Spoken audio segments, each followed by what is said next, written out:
ഒരൊറ്റ വീശിന് കിട്ടിയ ഒരു ലോഡ് സിലോപ്പിയാണിത്. അപ്പം ഇതേപോലെ ഫ്രഷ് മീൻ വീശി പിടിച്ച് കച്ചവടം നടത്തുന്ന ഒരാളാണ്, നമ്മുടെ കൂട്ടുകാരനാണ് അജികുമാർ. നിങ്ങൾക്ക് ആർക്കെങ്കിലും മീൻ ആവശ്യമുണ്ടെങ്കിൽ പുള്ളിയുടെ നമ്പറിൽ വിളിച്ചാൽ മതി. സിലോപ്പിയ, കരിമീൻ, കണുമ്പ്, ഞണ്ട്, കൊഞ്ച് എല്ലാം ഇതേപോലെ ഫ്രഷായിട്ട് വീശി പിടിച്ച് നമുക്ക് തരും. ഐസിട്ടൊന്നുമല്ല, നല്ല ജീവനോടെ കായലിലെ മീൻ വിൽക്കുന്ന ആളാണിത്.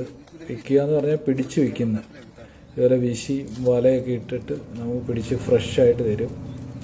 അപ്പം അജികുമാറണ്ണൻ്റെ നമ്പർ ഞാൻ ഇതിൻ്റെ ഡിസ്ക്രിപ്ഷനിൽ കൊടുക്കാം. ആവശ്യമുള്ളവർ പുള്ളിയായിട്ട് ബന്ധപ്പെട്ടാൽ മതി. എത്ര മീൻ വേണമെങ്കിലും തരും. ഇനി നമുക്ക് അത്യാവശ്യമാണെങ്കിൽ ഇതുപോലെ ഉണ്ട്. ഞാനിത് പറഞ്ഞപ്പോൾ ഞങ്ങൾക്ക് മീനില്ലാഞ്ഞപ്പം പറഞ്ഞപ്പോൾ പോയി വീശിക്കൊണ്ട് വന്നതാണ്. പക്ഷേ ഇപ്പോൾ വീശിയപ്പോൾ കിട്ടിയ ചെറിയ